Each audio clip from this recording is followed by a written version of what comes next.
Olá, tudo bem? Sejam todos bem-vindos para mais uma aula da nossa Escola de Profetas, Família Viva Voldac, mas é para o mundo inteiro, tá? Onde estiver uma família viva que possa ser alcançado por essa Escola de Profeta, porque a nossa intenção é de fortalecer o ministério profético em várias famílias vivas, tá? Você que é da família viva ou não, seja bem-vindo para mais uma aula nossa. Estamos já praticamente aí no final, tá? A nossa aula de hoje é sobre a armadura de Deus. Abra comigo a tua apostila e vamos estudá-la para a glória do nome do Senhor. No vídeo anterior, nós falamos aí sobre as armas espirituais, entramos um pouquinho sobre a armadura de Deus, mas nessa apostila agora, desse estudo, vai falar sobre as fases da armadura. Ou seja, será que nós podemos lutar sem as armas? O que você acha?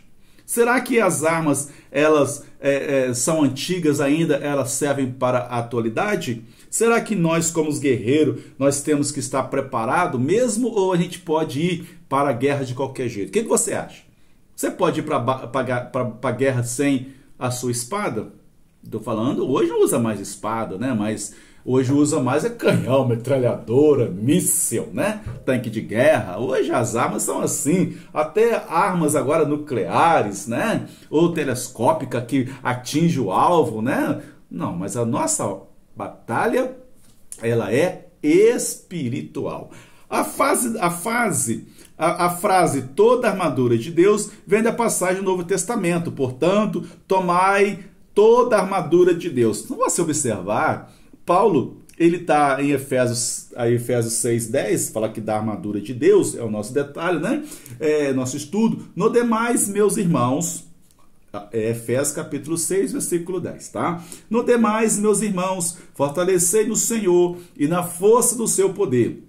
Revestir-vos, pois, de toda a armadura de Deus, para que possais estar firmes contra as astutas ciladas do diabo. 12 diz assim: porque não temos que lutar contra a carne e sangue, mas sim contra os principados, contra as potestades, contra os príncipes das trevas deste século, contra as hostes espirituais da maldade nos lugares celestiais. Portanto, tomai toda a armadura de Deus para que possais estar firmes no dia mau, e havendo feito tudo isso, ficar firme. Nós aprendemos ou ficar inabaláveis, tá? Estai, pois, firmes, tendo cingido o vosso lombo com a verdade e vestido a couraça da justiça, e calçado os pés na preparação do evangelho da paz, tomando sobretudo o escudo da fé, com o qual podereis apagar os dardos inflamados do maligno. Tomai também o capacete da salvação e a espada do Espírito, que é a palavra de Deus, orando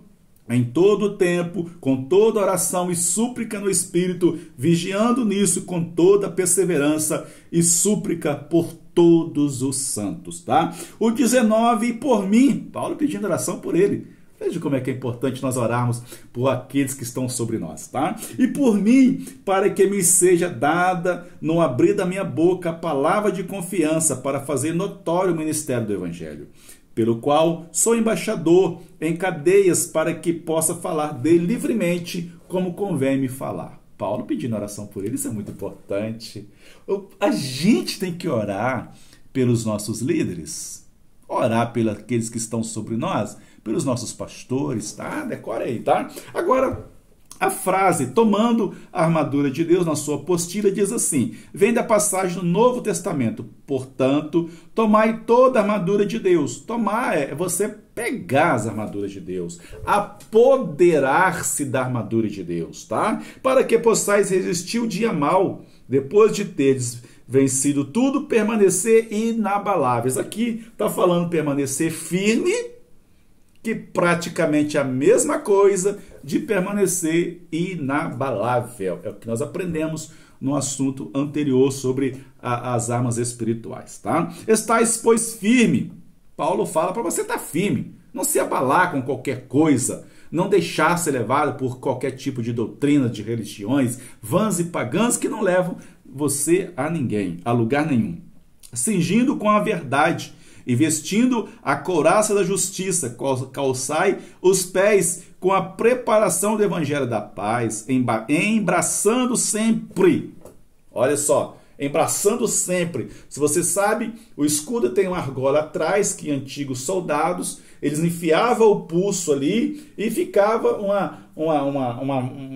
praticamente uma fita assim, né? Uma fita, agarrava assim, segurava e ficava preso o escudo aqui, praticamente para vencer o inimigo, praticamente permanecer ali firme, embraçando o escudo com o braço, para que realmente possa apagar os dardos inflamados do maligno. Esse possa apagar os dardos inflamados do maligno é que, quando o inimigo ia atacar os soldados, eles tinham que untar quer dizer passar óleo. Eles passavam óleo queimado ou algum tipo de óleo ali que apagava os dardos inflamados, porque ficava umedecido. Pegava o escudo, passava um óleo. Quando vinham os dardos inflamados do maligno, que eram aquelas flechas, você já viu isso em filme épico, eu tenho certeza disso, tá? Quando vinha os dardos inflamados do maligno, que eram as flechas com fogo, batia no escudo, e o escudo que estava com óleo, que não pegava fogo, ou tinha o poder para apagar o fogo naquela flecha se apagava. Então, porém, hoje é diferente. Os dardos inflamados do maligno, eles vêm até nós tentando-nos praticamente apagar, destruir a nossa fé, destruir a nossa comunhão com Cristo. É por isso que nós devemos estar revestidos de toda a armadura de Deus, inclusive o capacete, que Paulo está falando. Eu vou entrar nesse detalhe. O capacete que nos protege também dos dardos inflamados do maligno, tá? O qual podemos apagar todos os dardos inflamados do maligno. Tomai também o capacete da salvação e a espada do Espírito, que é a palavra de Deus. Paulo falando isso no versículo 13 aí, ele fala bem claro, falando sobre isso, para tomar, no versículo 13, tomai toda a armadura de Deus, para que possais resistir no dia mau, havendo tudo feito isso, ficar firmes, tá? Então Paulo é bem enfático falando sobre isso. Agora Paulo, no versículo 12, ele praticamente indica claramente que o conflito com Satanás é espiritual. Não é esse conflito que as pessoas falam. 12 mesmo, ele está falando claramente contra isso, porque não temos que lutar contra a carne e o sangue. Não. Nossa luta não é contra a carne e sangue, mas contra o principado, contra Satanás, contra as hostes espirituais da maldade. Porque maldade existe por aí. Nós estamos vendo aí vários tipos de movimentos, maldade no coração, tá? Agora, nenhuma arma física pode ser usada efetivamente contra os seus demônios. A gente não usa arma física. Eu vou matar fulano de tal porque está se levantando. Não, nossa arma não é isso. Vou jogar uma pedra no telhado do vizinho porque ele está com som alto. Não é. Essa batalha eu não conheço. Essa guerra eu não conheço. Nós desconhecemos essa batalha. O vizinho está com um som muito alto. Aqui perto mesmo, nós tínhamos uma batalha assim, que a gente pensava que era só matar os bichos do vizinho que ia resolver tudo. Não. A nossa arma, ela é espiritual. Nossa batalha é espiritual. Nenhuma arma, decore aí, nenhuma arma física palpável pode vencer as batalhas espirituais. Não. As nossas armas, elas são espirituais e elas devem ser usadas no mundo espiritual. Como é que eu vou usar uma arma espiritual no mundo físico? Não tem como. Como é que eu vou usar uma arma física no mundo espiritual? Não tem como. Não, nós não estamos lutando contra as coisas terrenas. Nós estamos lutando contra demônios e seus principados, contra suas potestades, contra os demônios que operam nas legiões celestiais. Não temos uma lista de táticas específicas que ele vai usar. No entanto, a passagem é bem clara ao dizer que quando seguimos todas as instruções fielmente, vamos poder resistir ao poder do mal e ter vitória, qualquer que seja a nossa ofensa. Se está te ofendendo, não é você levantar a boca e falar com ele. Se alguém fala mal de você, não é você ir lá e falar mal dele. Não. Fala assim comigo. Não. Repete comigo. A minha luta não é carnal.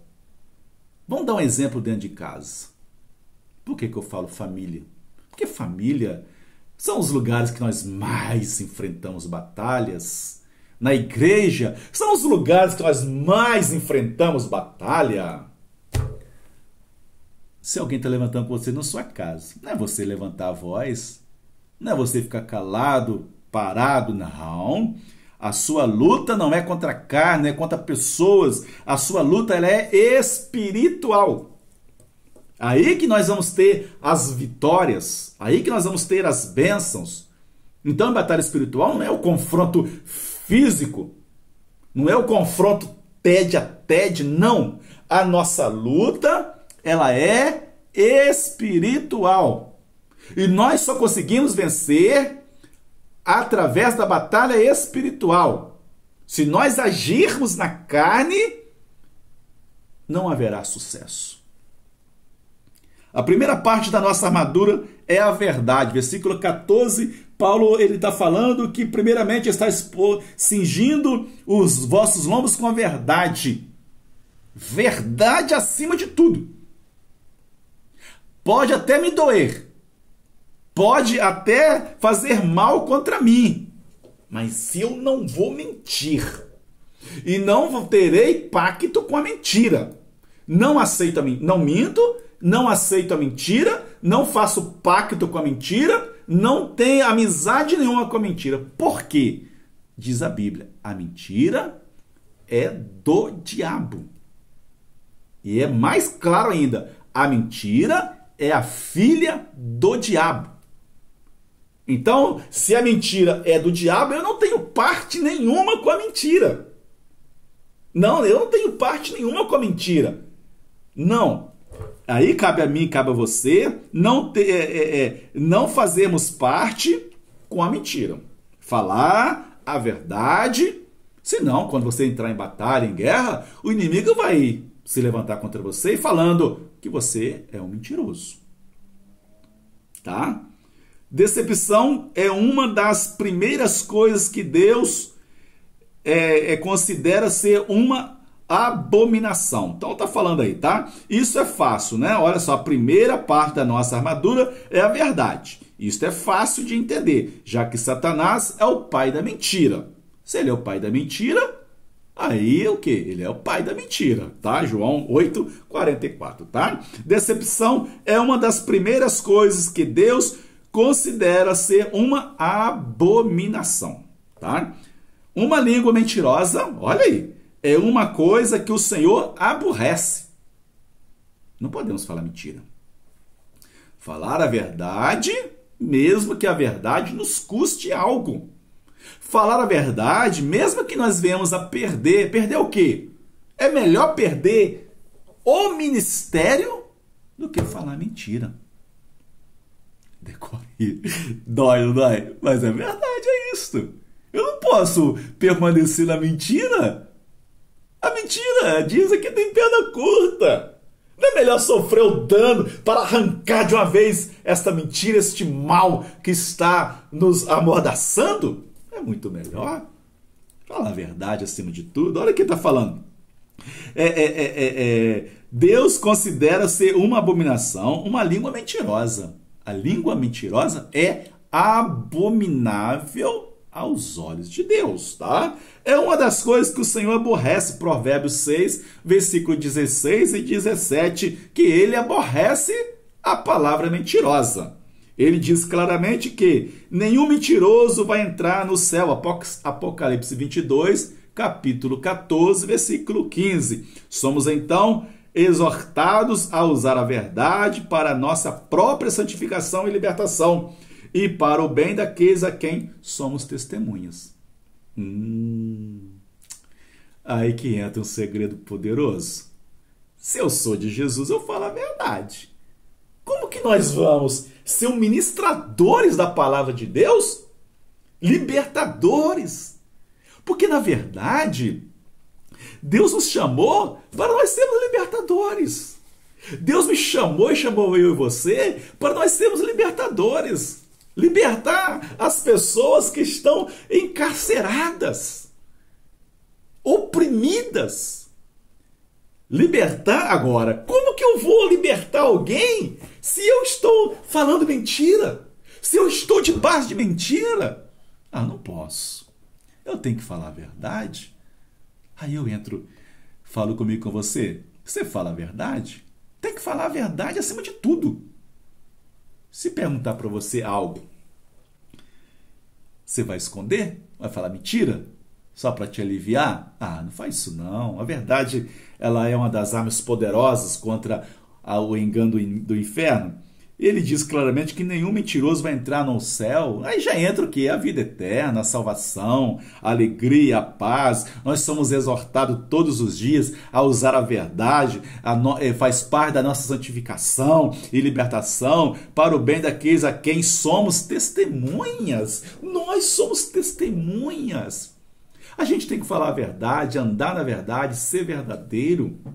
Porque eu e você temos um princípio. E esse princípio é de falar a verdade. Antigamente nós não falávamos a verdade, nós mentíamos completamente. Hoje não. Hoje nós falamos só a verdade. Tá? Aí no versículo 14 ele fala: somos encorajados a nos vestir com o capacete da justiça. Por isso que a Bíblia fala: ao justo justificarás e ao ímpio condenarás. Nós não podemos falar praticamente ser justo só para agradar alguém? Não. Uma couraça iria proteger um guerreiro contra um golpe fatal no coração. Tá? Olha aí. E os outros órgãos importantes. Essa justiça não é obra da justiça feita pelos homens, apesar de que eles seriam barreiras de proteção quando usamos contra acusações e censuras do inimigo. Ao invés disso, esta é a justiça de Cristo, imputada por Deus e recebida pela fé, a qual guarda os nossos corações contra as acusações de Satanás e protege o nosso ser interior contra os seus ataques. Deu para você entender mais ou menos o que é a couraça da justiça? A couraça da justiça, ela vai nos proteger, é uma das armas de proteção contra os golpes malignos do inferno contra a nossa vida, contra o nosso coração, contra o nosso sentimento, contra os órgãos importantes que é o nosso coração. Proteger o coração do engano, da mentira, da vaidade. Proteger o coração dos grandes elogios, dos pequenos, dos médios elogios. Quando alguém vem nos elogiar e nós achamos que somos muito bons, não é nada disso. Se alguém te elogia após uma pregação, uma ministração sobre uma libertação, você libertou, nossa, você é bom. Não, quem é bom é só Jesus. Ele é bom. Nós só somos testemunhos, nós só somos canal, nós só somos, como diz a minha esposa, vala usada pelo Senhor. Agora, Ele é bom. E é nessa hora que nós temos que estar protegidos. Protegido nosso coração da vaidade.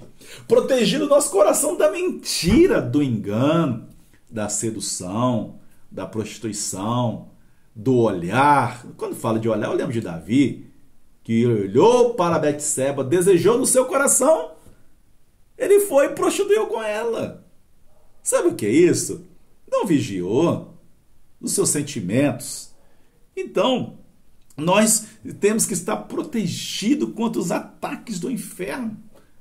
Ataque do maligno. Ataque do inferno contra o nosso sentimento, nosso coração e nossas emoções. Você tem que proteger os seus sentimentos, os seus órgãos. Não deixar que ninguém possa avançar nos seus sentimentos. Aí, te acusando, acusação. Se alguém falar com você assim, você não presta. O que você faz? Oh, glória a Deus, amém, aleluia. Falaram mal de mim, não estou nem aí. Eu sou protegido. Sou guerreiro. Eu uso a couraça. Pode falar de mim o tempo que quiser, quando quiser, do jeito que quiser, nada vai tocar na minha alma. pode falar de mim. Apesar que muitos falam de tantos e todos, né? E graças a Deus eu vigio o máximo que eu posso para que ninguém fique falando mal de mim. Não fico dando testemunho, nem falando, nem entrando em lugares indevidos, nem postando coisas indecentes, indevidas. Não.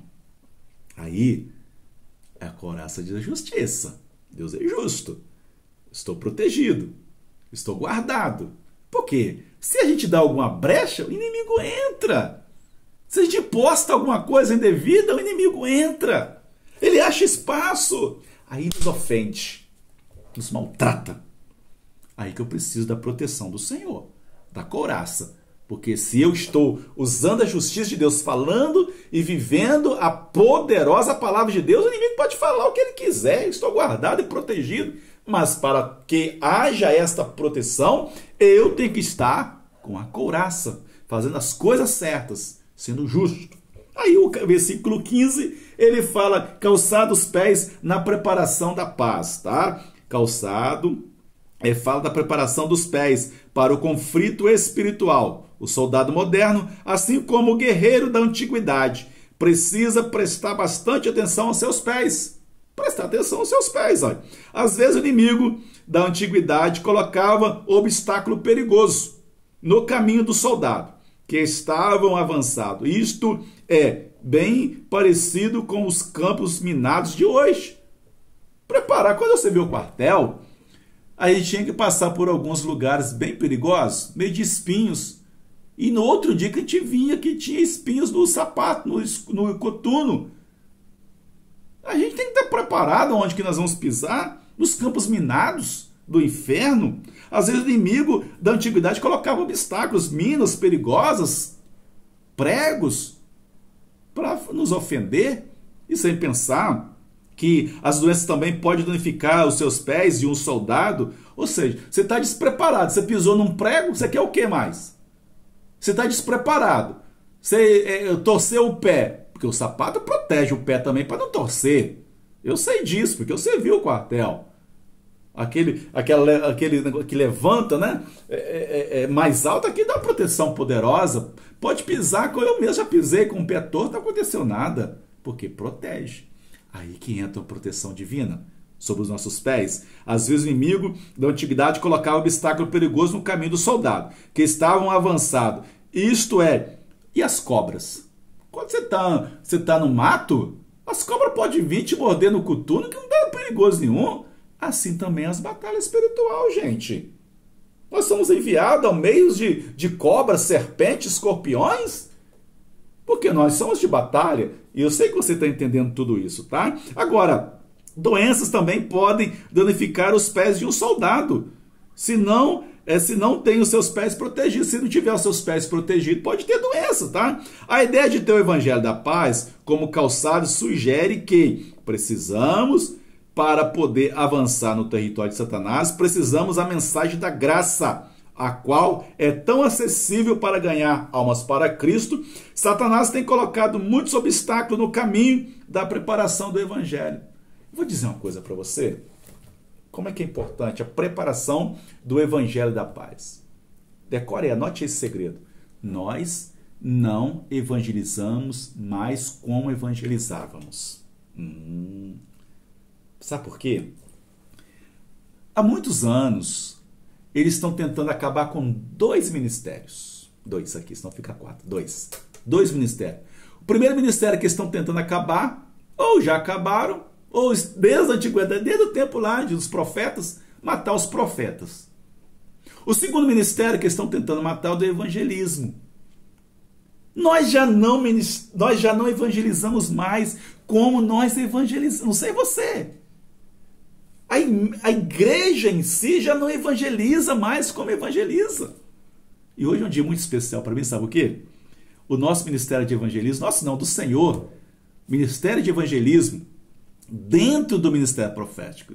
Aqui, dentro do ministério profético, nós temos um grupo de evangelismo. Você sabe disso que eu falei lá no grupo dos líderes, né? Nós temos o ministério profético, temos o apoio dentro do ministério profético, nós temos um grupo de mães de joelhos e filhos de pé dentro do ministério profético, que também é um grupo de evangelismo. Nós temos também um grupo de evangelismo que chamamos evangelismo profético. Olha, sabe por quê? Mataram no passado, mas nós e Deus quer que esse ministério reviva.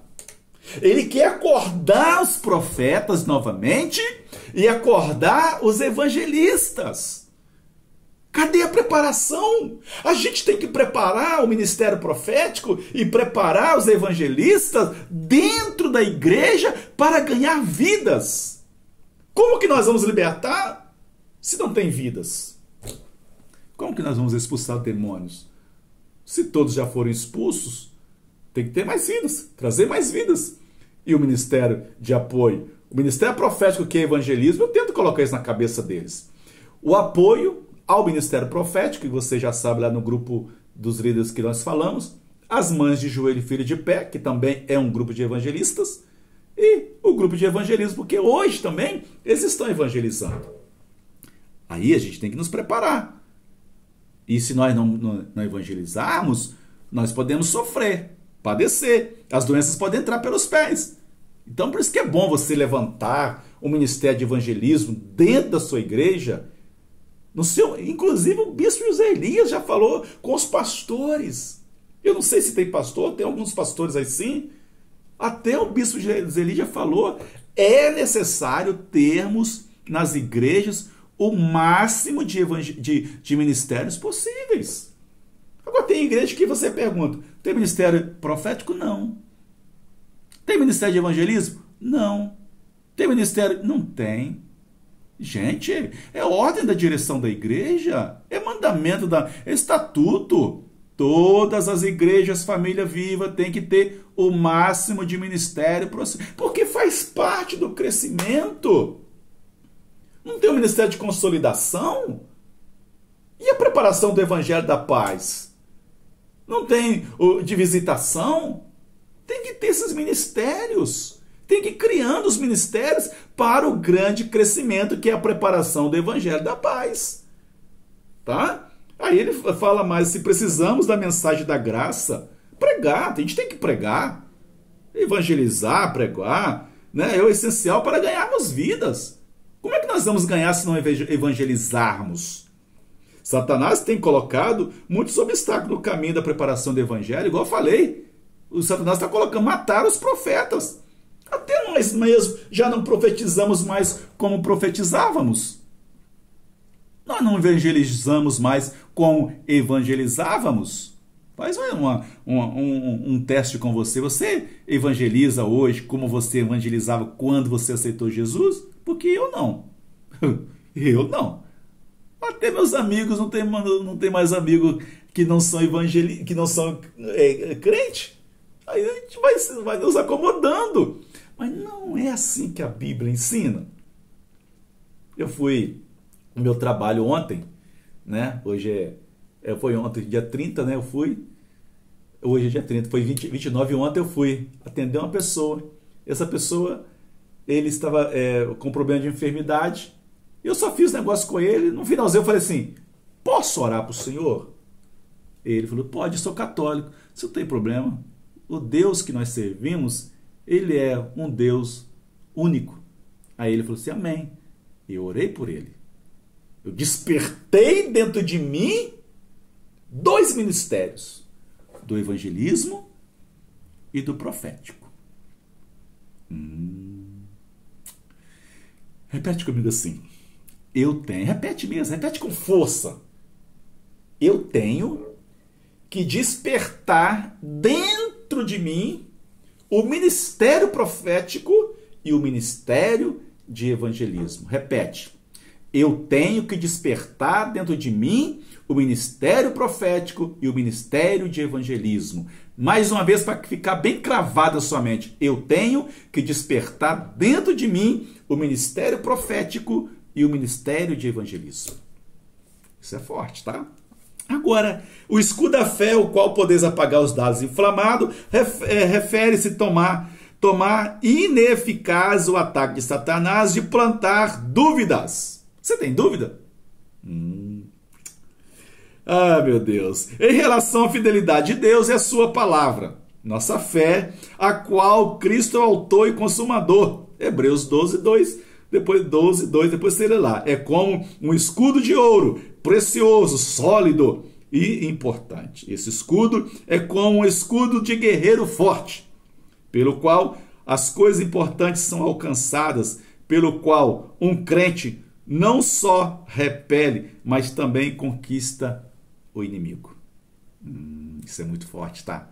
Vencer as batalhas para conquistar. Como que você vai conquistar se você não vence batalhas? Como que eu e você vamos conquistar se a gente não vence batalhas? Não vence guerras? Como que nós vamos conquistar, gente? Como é que a igreja do Senhor vai crescer? Como que o reino de Deus vai crescer? Como que as pessoas vão se converter se a gente não vence nada? A gente tem que guerrear para vencer. Temos que guerrear para vencer. Lá no 17 fala mais aí, tá? Vamos ter que adiantar um pouquinho, né? O 17 fala interpretar a si mesmo em relação ao que quer dizer a espada do Espírito. Enquanto o resto da armadura em uma natureza, armas de defesa. Tudo que nós falamos são armas de defesa. Agora, encontrar a única arma de ataque da armadura de Deus. Esta refere-se à santidade. É o poder da palavra de Deus. Uma arma espiritual maior não existe. Uma arma espiritual igual a espada não existe, tá? Nas tentações que Jesus no deserto, a palavra de Deus, que é a espada, ela foi muito útil para Jesus, porque Jesus venceu Satanás pela palavra. Aí eu quero desafiar você, vencer o inimigo também pela palavra, tá? Orar no Espírito quer dizer com a mente de Cristo, com o seu coração e as suas prioridades. Como vemos no versículo 18, que está lá, que ele fala orando todo o tempo com súplica no Espírito, vigiando nisso com toda perseverança e súplica por todos os santos. Orar por todos. Isso é importante, tá? Insignificante que essa passagem das Escrituras é tão fiel às prioridades de ministérios destacados por todas as epístolas de Paulo. Ele acredita que a oração é o elemento mais importante para a vitória da maturidade espiritual. Ele deseja ardentemente esse tipo de oração em sua vida também. Versículo 19 e versículo 20. Oração. Vencer as guerras pela oração. Vencer as batalhas pela oração. Revestir das armaduras de Deus pela fé. Acordar e pedir as armaduras. Senhor, me dá as armaduras por completo. Diga assim comigo. A partir de hoje, eu vou me revestir das armaduras de Deus. A partir de hoje, eu tomo posse de todas as armaduras de Deus. Para vencer, para guerrear, para proteger, para combater. Isso é muito forte. Isso vai mudar a sua história. Vai mudar o seu pensamento a respeito de batalha espiritual. Deus abençoe você. Deus abençoe a sua casa, a tua família. Reviste-se todos os dias das armaduras de Cristo. E seja você duas coisas. Primeira coisa, um evangelista. Segunda coisa, sem ordem cronológica, claro, profeta. Duas coisas é necessário. Duas. Evangelista e profetas. Sem ordem cronológica. Profeta e evangelismo. Profeta, evangelismo. Profeta, evangelismo. Essas coisas, essas duas coisas andam junto no mundo espiritual. Eu prego pelo poder da palavra de Deus. Eu profetizo pelo poder da palavra de Deus. Que Deus abençoe a sua vida, a tua casa, a tua família, e revista-se todos os dias das armaduras de Cristo para a glória de Cristo. Em nome de Jesus. Amém.